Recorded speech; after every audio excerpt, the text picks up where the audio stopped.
هي الحلقات تحفظني بآيات من القرآن، هي الحلقات تملأني. اب دیکھیے جہاں تک ابن عربی کا تعلق ہے، ہمارے ہاں یہ دو اپوزٹ پولز ملتے ہیں بزرگوں میں. ایک انتہا پر ابن تیمیہ ہے رحمۃ اللہ علیہ، جن کے بارے میں نے آپ کو بتایا کہ انہوں نے اس طرح سمجھا ہے، اس طرح اترتا ہے اللہ جیسے میں یہ ممبر سے اتر رہا ہوں، یہ زیادتی ہے. لیکن بہرحال ایک فکر ہے، ایک سوچ ہے. قرآن اور حدیث کے بہت بڑے عالم تھے، بہت بڑے عالم، بہت بڑے عالم. دوسری انتہا پر ابن عربی ہیں جن کا فلسفہ میں نے آپ کو بتایا. تمام صوفیاء ابن عربی کو شیخ اکبر کہتے ہیں، الشیخ الاکبر، اور صرف الشیخ کہیں گے، دی شیخ، تو اس سے مراد ابن عربی ہوگا. اور ابن تیمیہ انہیں کہتے ہیں زندیق، ملحد. یہ دو انتہائیں ہیں. ہمارے ہاں جو عام طور پر اہل حدیث حضرات ہیں وہ ابن تیمیہ کے فالوورز ہیں ان عقائد میں. ان کے ہاں تصور کیا ہے؟ اللہ تعالیٰ ہر جگہ اگر ہے تو صفاتی اعتبار سے، ذاتی اعتبار سے نہیں. وہ تو اپنی جگہ عرش پر ہے، ساتویں آسمان کے اوپر عرش ہے، عرش کے اوپر کرسی ہے، کرسی پر وہ ہے. اب اس میں ایک طرح کی تجسیم بھی آ گئی، محدودیت بھی آ گئی. اس کائنات میں تو اللہ ہے ہی نہیں، تو پھر اللہ محدود ہو گیا نا، وہ تو کسی خاص جگہ پر ہو گیا نا. ایک تصور یہ ہے. اور عام آدمی یہ بھی سمجھے تو ٹھیک ہے، اسے یہ معلوم رہے کہ اللہ ہی رازق ہے، اللہ ہی خالق ہے، اللہ ہی مصیبت سے نجات دلانے والا ہے، اللہ ہی مشکل کشا ہے، اللہ ہی حاجت روا ہے، اللہ ہی، یہ بس اسے معلوم ہو، توحید مکمل ہو گئی. لیکن فلسفہ کچھ اور شے ہے، فلسفہ کچھ اور سوالات پیدا کرتا ہے. جیسے میں نے کہا ہے صفات ذات حق سے جدا یا عین ذات. اب یہ فلسفہ ہے. صفات باری تعالی اگر قدیم ہے صفات، تو یہ غصہ، یہ تو قدیم نہیں ہو سکتا. غصہ تو کسی کام پر آیا، خوشی تو کسی کام پر ہوئی، یہ قدیم کیسے ہوگا؟ تو عین یا غیر، لا عین ولا غیر. اور جس کی میں تعبیر کرتا ہوں کہ من وجہ عین ذات ومن وجہ آخر غیر ذات. اب اس سلسلے میں علامہ اقبال نے جو بات کہی ہے، جو پروفیسر یوسف سلیم چشتی مرحوم نے مجھے بتایا تھا کہ انتقال سے صرف 3 ماہ قبل یہ اشعار کہے. وحدت الوجود کے، پینتھیزم کے، دونوں کے شدید مخالف تھے علامہ اقبال شروع میں. اسی لیے وہ حافظ کو بھی بہت بڑا گمراہ کن شاعر سمجھتے تھے، اس لیے کہ وحدت الوجود کے عامیانہ انداز میں جو ہے وہ شاعری میں جب اس کو آ گیا ہے تو عوام کے زبان پر جب چڑھا ہے تو وہ اس کے ڈانڈے پینتھیزم سے مل گئے، عوام کے اندر اس کا تصور یہ ہو گیا. لیکن آخر میں انہیں بھی آنا پڑا ہے. تو اے ناداں دل آگاہ دریاب، اے نادان وہ دل تلاش کر جو آگاہ ہو، ہر چیز سے واقف ہو. لا موجود الا اللہ دریاب، لا موجود الا اللہ. وہ جو میں نے آپ سے عرض کیا تھا نا کہ لا الہ الا اللہ کے 3 لیولز ہیں. لا معبود الا اللہ، لا مطاع الا اللہ، لا حاکم الا اللہ، ان الحکم الا للہ، لا رازق الا اللہ، لا خالق الا اللہ. اور دوسرا لیول لا مطلوب الا اللہ، لا مقصود الا اللہ، لا محبوب الا اللہ. اور تیسرا لیول لا موجود الا اللہ. ہمارے ٹاپ کے فلسفی اور صوفیاء اس لا موجود الا اللہ پر پہنچے.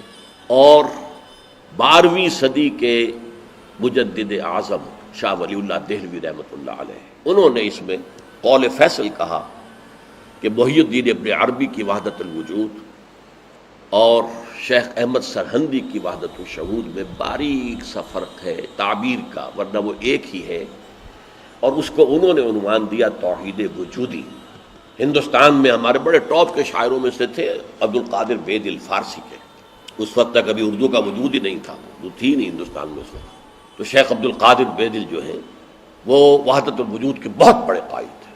اور ان کی عظمت کا عالم یہ ہے کہ غالب کہتا ہے طرز بیدل میں ریختہ لکھنا اسد اللہ خان قیامت ہے. کہ بیدل کے انداز میں اردو میں شاعری کرتا، انہوں نے تو فارسی میں کی. اردو کو ریختہ کہتے تھے پہلے، یہ نئی زبان جو بنی تھی ریختہ. طرز بیدل میں ریختہ لکھنا اسد اللہ خان قیامت ہے. لیکن وہ اسد اللہ خان بھی یہ کہتے ہیں جارو بلا بیار کہ این شرک فی الوجود با گرد فرش سینہ با ایواں برابر است. دیکھو اگر تمہارے سینے کے اندر شرک فی الوجود شامل ہے، یہ بھی ہے، وہ بھی ہے، یہ بھی ہے، وہ بھی ہے، وجود متعدد ہے، خدا کا وجود علیحدہ ہے، ہمارا وجود علیحدہ ہے، تو یہ گرد کے مانند ہے جو تمہارے سینے کے ایوان پر جو تخت بچھا ہوا تھا اس کے اوپر گرد پڑ گئی ہے۔ اس گرد کو جاروب لا، لا موجود الا اللہ، جاروب لا کی جھاڑو سے لا کر صاف کر دو۔ جاروب لا بیار کہیں شرک فی الوجود، وجود دو مان لیے تو شرک ہو گیا، وجود ایک ہی ہے۔ البتہ جب تعین ہو گئی کسی شے کی وہ وجود مختلف ہے، ذات باری سے علیحدہ۔ بہرحال یہ مباحث ہیں اس آیت مبارکہ سے متعلق، اور میں نے آپ کے سامنے ساری بات رکھ دی۔ نہ میں کسی کا مبلغ ہوں، نہ یہ دینی مسئلہ ہے، یہ فلسفے کا مسئلہ ہے۔ اب فلسفے میں بہت سے مسائل ایسے پیدا ہو گئے، سائنس کے مسائل ہیں کہ جو کتاب و سنت یا کم سے کم حدیث کی بعض چیزوں سے ٹکراتے ہیں، اب اس میں آدمی غور کرے گا، سوچے گا۔ اسی طریقے سے یہ فلسفے کے مسائل ہیں جو ہمیشہ سے جن پر کام ہو رہا، لیکن یہ دین جو ہے وہ شریعت اور طریقت کا نام ہے۔ حقیقت کو چھوڑ دو، حقیقت جو ہے بس ہے۔ تم سورج مکھی کے پھول بن جاؤ، تمہاری توجہ ہر وقت اپنی اس ذات جس نے تمہیں پیدا کیا ہے، حقیقت تو وہی ہے، لیکن سورج مکھی کے پھول بن جاؤ۔ لیکن اسے آپ غلط کہیں، مجھے کوئی اعتراض نہیں، لیکن یہ کہ ایک شخصیت کو میں ایسے سے واقف ہوں جو اہل حدیث بھی کٹر تھے اور صوفی بھی بڑے۔ یہ جو ہمارے ہاں مشہور ہے غزنوی خاندان، مولانا عبداللہ غزنوی آئے تھے اور وہ اپنے تصوف کی بعض آراء کی وجہ سے اور بعض اپنی اہل حدیثیت کی آراء کی وجہ سے افغانستان سے نکال دیے گئے تھے، غزنی سے نکال دیے گئے، تو امرتسر میں آ کر آباد ہوئے۔ ان کی اولاد ہے یہ غزنوی خاندان، ان میں مولانا داؤد غزنوی رحمۃ اللہ علیہ سے میرا بڑا قرب رہا ہے۔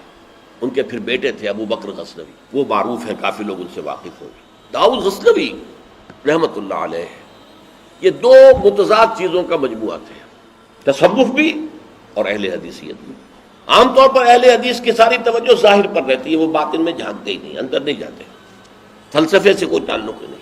لیکن فلسفہ اور تصوف یہ جڑے ہوئے آپس میں چولی دامن کے ساتھ۔ انہوں نے ایک دفعہ منٹگمری میں جو اب سائیوال کہلاتا ہے آ کر تقریر کی، اہل حدیث مسجد تھی، میں بھی گیا ہوا تھا سننے کے لیے۔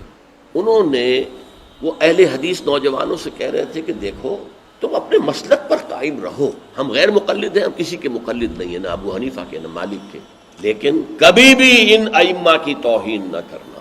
یہ ہمارے عام نوجوان جو کہتے ہیں ابو حنیفہ کو کیا پتا تھا، ابو حنیفہ کے پاس تو علم ہی نہیں تھا، ابو حنیفہ تو جو ہے علم حدیث میں کورے، یہ توہین کے الفاظ کبھی استعمال نہ کریں۔ اچھا، اس واعظ کے ساتھ انہوں نے مثال دی کہ دیکھیے شیخ محی الدین ابن عربی رحمۃ اللہ علیہ کے سب سے بڑے مخالف شیخ احمد سرہندی رحمۃ اللہ علیہ تھے، دونوں کے لیے رحمۃ اللہ علیہ کہا۔ میں حیران ہو گیا، یہ وہابی آدمی، کٹر وہابی اہل حدیث، اور یہ شیخ ابن عربی رحمۃ اللہ علیہ کہہ رہا۔ خیر میرے دل پر بھی اثر ہوا کہ بڑی وسعت ہے ان کے فکر و نظر میں۔ میری اہلیہ کے چچا تھے، ان کے ایک بیٹے، سب سے چھوٹے بیٹے یہاں مجمع میں موجود بھی ہیں، شیخ فضل الرحمان مرحوم۔ ان کے بہت گہرے تعلقات تھے یہ جو خاندان غزنوی خاندان سے۔ انہوں نے شام کو کھانے پر بلایا، مجھے بھی بلا لیا، میں ان کا داماد ہی تھا نا۔ تو وہاں میں نے کہا کہ حضرت آپ نے شیخ ابن عربی کے ساتھ رحمۃ اللہ علیہ کے الفاظ استعمال کیے، جبکہ ابن تیمیہ نے کوئی شرعی گالی چھوڑی نہیں ان کے لیے، زندیق، ملحد، اور آپ اہل حدیث ہیں، یہ کیسے ہوا؟ میں ان کی عظمت کا قائل ہو گیا، ان کی آنکھوں میں آنسو آ گئے، کہنے لگے ڈاکٹر صاحب یہ دونوں ہمارے بزرگ ہیں، ہم خرد ہیں، آپس کے اختلافات وہ جانے، ہم چھوٹے ہیں، خرد ہیں، خرد رہنے ہی میں عافیت سمجھتے ہیں، ہمارے لیے دونوں محترم ہیں۔ اور مسجد میں انہوں نے ایک مثال بیان کی تھی کہ شیخ احمد سرہندی رحمۃ اللہ علیہ نے شیخ ابن عربی کے بارے میں اپنے مکتوبات میں لکھا ہے، ما ذل بردار خان ایشانم لیکن چکنم معاملہ صفات باری تعالی است، کہ ہم شیخ ابن عربی کے دسترخوان کے جھوٹے ٹکڑے کھانے والوں میں سے ہیں۔ کون کہہ رہا ہے؟ مجدد الفسانی کہہ رہا ہے، ما ذل بردار خان ایشانم، ان کے دسترخوان کے سوکھے جوڑے ہوئے جھوٹے ٹکڑے کھانے والوں میں سے ہم ہیں، لیکن چکنم، لیکن کیا کریں، معاملہ صفات باری تعالی است، یہ باری تعالیٰ کی صفات کا معاملہ ہے، ہمیں اختلاف کرنا پڑ رہا ہے، اختلاف ہم کر رہے ہیں، لیکن ہم ان کے دسترخوان کے جھوٹے ٹکڑے کھانے والے۔ یہ کہہ رہے ہیں شیخ احمد سرہندی رحمۃ اللہ علیہ، جن کے بارے میں مشہور ہے کہ ابن عربی کا یا تو مخالف اول ابن تیمیہ رحمۃ اللہ علیہ اور یا پھر مخالف دوم جس نے جوابی فلسفہ پیدا کیا وہ شیخ احمد سنندی رحمۃ اللہ علیہ۔ تو یہ ہے کہ ان چیزوں کے بارے میں اپنے سینوں کو وسعت دیجیے۔ آپ ابن عربی کے نبات کو چھوڑ دیجیے، پھینک دیجیے، لیکن توہین نہ کیجیے، اس کو خام خواہ کفر سے تعبیر نہ کیجیے۔ یہ چیزیں جو ہیں، اور پھر ہمارے سارے صوفیہ جو اس کے قائل ہیں، پھر ان سے بدزنی ہوئی، میں صرف اس لیے کہ وہ بدزنی اور دلی نفرت کا معاملہ ختم ہو جائے، میں یہ ساری بحث اس لیے کیا کرتا ہوں، ورنہ میرے عام دروس میں ان مسائل پر گفتگو نہیں ہے۔ بڑے گہرے مسائل ہیں اور ان کا سمجھنا عام لوگوں کے لیے ممکن بھی نہیں ہے، بلکہ عام آدمی کے، یہ جس کو کہتے ہیں نا ہوشدار کے رہ بردب تیغست قدم را، ہوشیار رہ جاؤ، یہ تم جو چل رہے ہو یہ تلوار کی دھار کی طرح کا راستہ ہے، کاٹ کے رکھ دے گا تمہیں۔ جیسے ہم کہتے ہیں پل صراط جو ہے وہ بال سے زیادہ باریک ہوگا اور تلوار کی دھار سے زیادہ تیز ہوگا، جس پر سے گزرنا ہے قیامت میں، یہ کہاوت ہے۔